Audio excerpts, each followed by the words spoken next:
experience with Acorns, the good, the bad, and the ugly. And if you haven't already, be sure to hit that like button and subscribe to stay connected on this financial journey. So I first came across Acorns back in college. I want to say during my senior year, like around maybe a month or two prior to actual graduation. I heard about the app. I heard how easy it was to invest. Now, during this time, I've never invested in my life. So I got my first job. I ended up getting my first job, and I ended up putting about, I want to say, $100 to $200 a month in that Acorn account. Eventually, I had over $2,000 in that account alone, pretty much just putting in just the $200, and also from the compound interest I ended up getting over that year or two from that. In addition, I ended up at the start putting in, I think, about $500 just to help out with the stocks. Again, something I've learned from other investors talking about putting in a large amount at the beginning.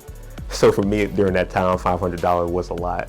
So yeah, that's kind of how I ended up starting with Acorns. Now, I currently don't invest with Acorn or any app or any type of investing period currently. I will be making a video on exactly why I've currently stopped or postponed my investing. So definitely stay tuned for that video as well. I'll probably have a link for that one whenever I do make it in the comments. But here's the pros to using the Acorn app.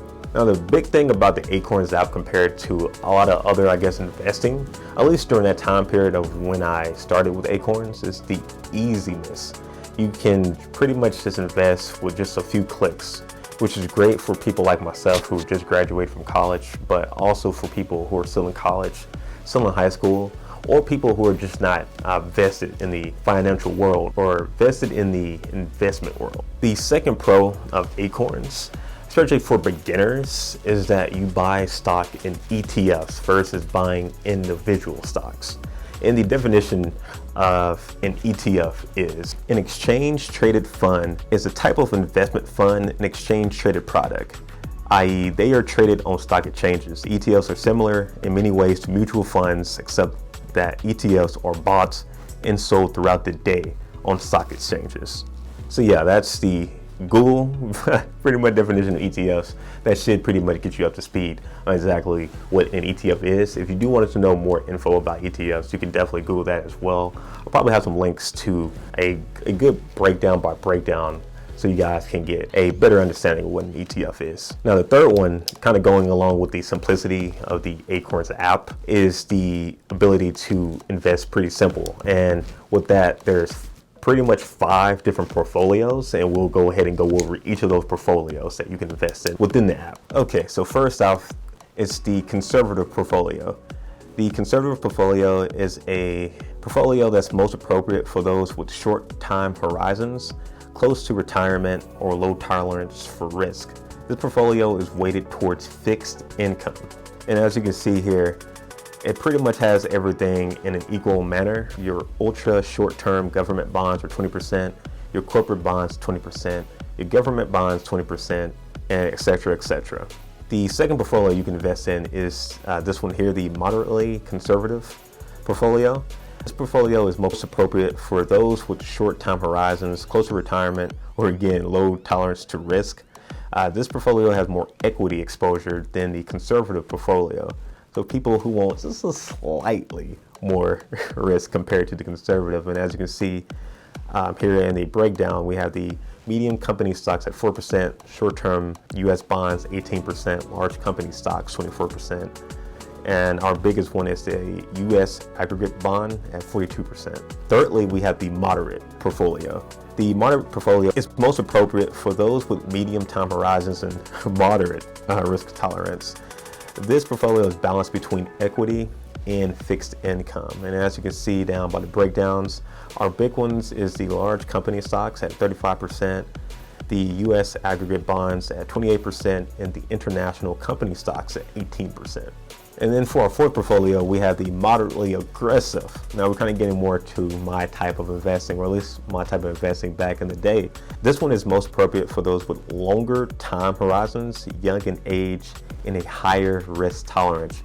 Great for people who are young, who are trying to invest. So, more good for people who are, again, in school or just graduated from school versus somebody who's like in their 50s, 60s, or 70s trying to start to invest. And for this one, our biggest one is in the large company stocks at 47%. With our second one being in the international company stocks at 24%. And lastly, the aggressive stock. This is the one I ended up investing in when I first started with Acorns. And with the aggressive portfolio, it's most appropriate for those with longer time horizons, young in age, and a higher risk tolerance. And again, our top ones are the large company stocks at 55%. So most of your stocks will be in the large company stocks. And then second place, we got the international company stocks being in second. And as you can see, the other breakdown, we do have some medium stocks and some small company stocks, but more geared towards companies versus in real estate and in other investments. Now for myself, I've made a lot more money using Acorns versus having my money in the bank.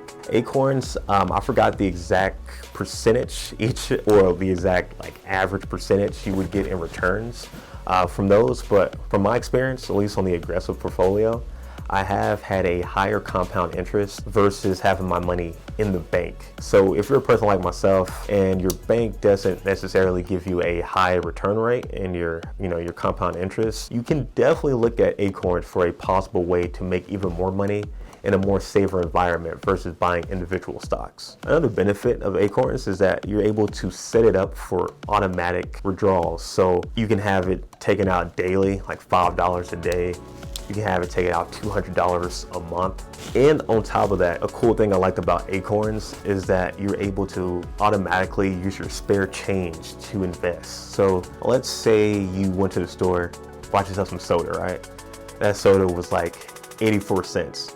That 16-cent difference will then get applied to your Acorns account. So you're constantly getting pretty much spare change to use to invest, which I thought was a pretty cool feature, especially for people who are in college or in high school. So again, the big thing about Acorns, which I liked with that app, it's just the accessibility and easiness it is to pretty much invest and save money without actually thinking about it. Now for the cons, the first big thing that I'm pretty sure you guys have noticed this whole entire video, you can't buy individual stocks. So if buying individual stocks is important, then yeah, Acorns may not be your best bet. So let's say, for example, hypothetically, let's say Amazon's high stock decreases to like $5 per stock. With Acorns, you won't actually be able to invest all your money into Amazon.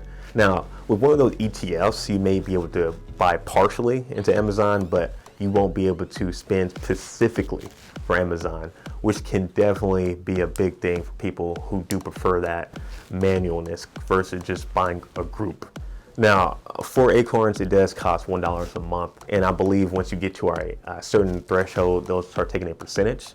Now, it being $1 a month isn't too bad if you regularly invest. However, if you don't invest that much, then it may not be in benefit for you.